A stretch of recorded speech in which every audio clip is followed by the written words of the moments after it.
Welcome everyone to the Ask an Architect show. Here we are again with a special Academy version of Ask an Architect. We're here at the ACSA Administrators Conference, and today we have Ivan Chow from SCAD joining us. So Ivan, thanks for being on the show, and can you tell our folks in the audience who you are and what you're doing right now? Sure, Nick. Thanks for having me on. My name is Ivan Chow. I'm the Associate Dean of the School of Building Arts at the Savannah College of Art and Design. I've been there for about 3.5 to 4 years in various capacities, including right now interim chair of the architecture department.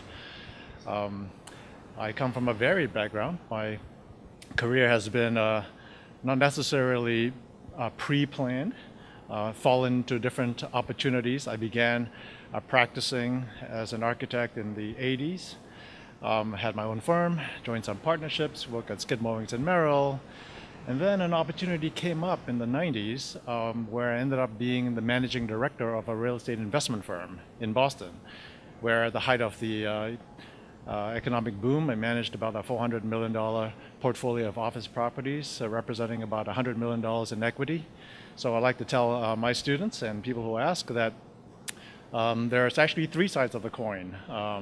The first side is where I practice traditionally as an architect, being hired by clients that paid me money. And the second side was that I became the client, where I hired architects and paid them money. And it was a very interesting experience.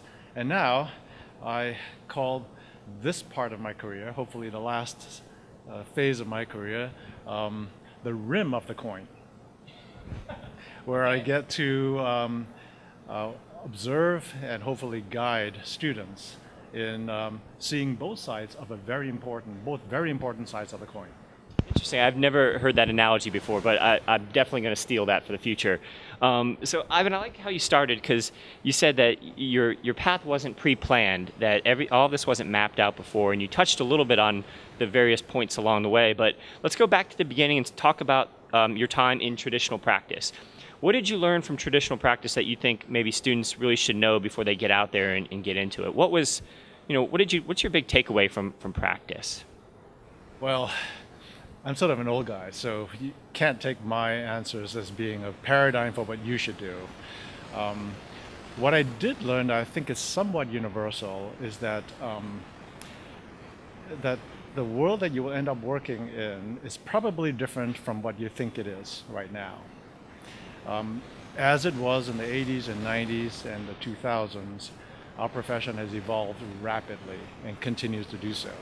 So the assumptions that were made when I graduated and went out to work, very different from the assumptions that you are making now. I think basically one piece of advice, I know this is going to be like the last question you asked me, one piece of advice is to stay loose, stay flexible, be open to opportunities that come up, and don't assume that you know what those opportunities are. That's a fantastic angle to take. Ivan, you had talked about the coin and that analogy. One of the analogies I like to use sometimes is in relation to boxing, in that you're always counterpunching to reality. You're counterpunching to what the situation is, you're adapting. Things aren't always as you expected, so you have to be able to adapt. And you mentioned being flexible, and I think that's super important. So I'm glad you pointed that out. I think it is universal. You touched on going from traditional practice to a commercial real estate investment. Is it real estate investment trust? Is that what you were part of? Private real estate investment group. So what does that mean? Break that down for our students who don't even really maybe know what that concept is, or that's even a career path, because you were there for quite some time, so there must have been something that was rewarding and challenging and valuable to you individually. So tell us more about that. Yeah, sure.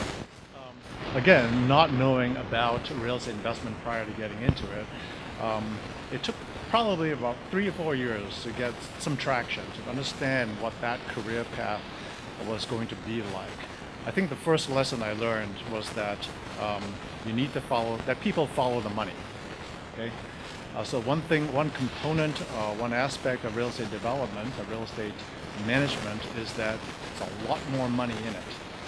So in my capacity as a practicing architectural professional, I made some money. It was decent. I mean, it might have pushed $100,000, maybe, if I was lucky. In fact, I'll disclose that at the height of my design career, I probably made $90,000. I love this transparency, Ivan. This is fantastic. So keep going. I started at Skidmore at 25,000, so that was like 1980, whatever. It didn't really matter. It wasn't about making a career, enough money to save for my children, none of that stuff. But I think at the height of my design career proper was probably around $85,000, $90,000. But when I got into real estate, things changed dramatically. So what I learned though, that the degree that I earned as an architect, and I went to pretty decent schools. I went to the University of California in Berkeley for undergrad, and Harvard's Graduate School of Design. Yeah, that's top 25. For my MArch degree, and that was pretty good, and I thought that would get me someplace economically in the design profession, but it really didn't. But when I got into real estate, what I found out is that degree actually was a tremendous platform upon which to build careers in different disciplines. Architecture teaches you to be a problem solver, and real estate really needs problem solvers. You need to get out there, understand the factors that involve decisions that are made about investment, understanding the investors that you manage, that they are people, that they're just like clients. You treat them fairly and transparently, and you can manage them and convince them to invest. It boosts your career. So I ended up becoming really a financial manager for about 13 years. And I made a lot more money. I love that you're focusing on the fact that you can do so much more with an architecture degree than people generally think when they first get out the door and they have the diploma. There are so many options out there and so many different avenues, and I love that you're highlighting one that is actually financially rewarding in some ways, because let's face it, as we all move through our lives, we have different requirements and different needs, and sometimes the finances play into that. When we first get out of school, it's easy to not make too much money and to do the design work that we want to do, but eventually sometimes the money plays a part, and that's just life. So I'm glad to hear you highlight that, and it's also refreshing here that there are some avenues that can be financially rewarding. So you moved from commercial real estate, let's transition, into academia. Was that direct, or was there a few steps in between? That's an interesting question, because again, even late in my career, I found that same flexibility was required when circumstances dictate change. So at the height of the recession, 2008, the real estate company I worked for bellied out. And I found myself facing a bleak future in that business, and decided that a change was needed. But I wasn't prepared to go back into a design profession. Having been a part of that, seen that, understood it, and being on the other side of the coin, I was looking for something very different. And I was also looking to move south because it was getting pretty cold in New England. So I hear you. that was a factor. So that's what led me to looking for opportunities in the academic community. Even though I did not have any track record, I wasn't a professor or an administrator prior to that time, it was still an area I was very interested in. So when this opportunity at SCAD came up, I said, why not? It gives me a chance to move to somewhere a little warmer and work in an institution that was dynamic and forward-thinking and privately held is a very important part. They are able to make decisions quickly and very effectively. So that's how I ended up at SCAD. You can't say enough about that, the ability to make decisions, because working for a place that doesn't make quick decisions can be handcuffing at times, or frustrating, and can lead to a lack of enjoyment and a lack of reward. So being able to be at a company that makes decisions means that things move forward, for better or for worse. So I'm glad to hear you highlight that. You also touched on that you went from making a lot of money and things were pretty good to belly up because of the economy and the cyclical nature of things, and we just went through a recession. So the high highs sometimes bring the low lows. So that's very poignant to hear you say. Moving back into SCAD, so now you've been at SCAD for a while. So for those folks who are out there thinking of SCAD or considering SCAD for school, why should people come? What's so great about SCAD? Well, SCAD is a unique place in a sense that on one hand, you'll get an accredited degree in the Master of Architecture program, just like you could at 134 other schools in the country. Okay, so it's definitely competitive as far as a professional degree.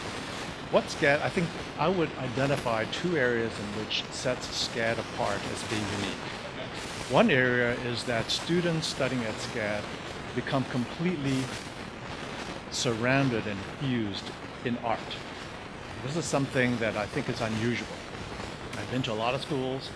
I've observed their programs and how they, and there are but a handful of schools that actually do this successfully, where students are constantly surrounded by art. And it forces a designer to think not just of the technical aspects of the design profession, but the artistic and the inspirational aspects of that design profession. So that's one area. Okay. Number one. Number two is that SCAD is not afraid of trying new things. I'll give you an example. A couple of years ago, we submitted a proposal to NCARB to implement the Integrated Path to Architectural Licensure. IPAL. IPAL is an NCARB accepted initiative that proposes to incorporate all three components of licensure, of education, experience, and examination in a single academic track. Never been done before. Hugely experimental. Whoever tries this is going to either rise or fall with the tide. Well, SCAD, we love to do stuff like that. You know, our hands were up first, basically, you know, whatever it takes. And so we've designed a program or a track that proposes to allow those students interested in becoming a licensed architect to do so in as few as 7 years. Very aggressive. Don't think for a moment that you think you're ready for that, because it will require 100% commitment by yourself, your family. You're required to eat, sleep, and breathe architecture for 7 years. But you could actually become a licensed architect upon graduation in as few as 7 years, which is something that I think is fascinating. It talks about possibly a different caliber of student. It talks about possibly changing the way people educate students, not subject by subject, but fully integrating and understanding the profession early on in your career, so you don't have to start figuring that out when you're just about to graduate. It's a lot of potential. Yeah, it is a revolutionary program, and one that it'll be interesting to see as schools start to implement it, what the success rate is, and how you see, or we all see, education changing. Is there a different pedagogy involved? Is there a different curriculum format or structure? How does it all work? So I think we're all eager to see how it's going to go, and it's interesting to hear your perspective on SCAD's engagement and involvement in it. You talked earlier about SCAD being a big art school, but you also talk about the importance of licensure and the importance of the practical steps along the way. And to be able to blend those two things, I think, is a really unique aspect of SCAD. You have the art and the design and that aspect, and then the practical nature of practice and timing and licensure and all of that. And again, to have them together is a really unique scenario. So, Ivan, you must be loving your time at SCAD. What do you see that you could offer in terms of advice to students coming out right now? What have you learned at SCAD that you'd like to impart upon students around the country? What can you give for advice? Well, I'll pretend I'm advising my children. Good enough? Because it's the same advice no matter what you study, where you study it. The first is that be flexible. Understand that the world that you will be working in is changing rapidly, so don't get fixated on a certain model or profile. Sure.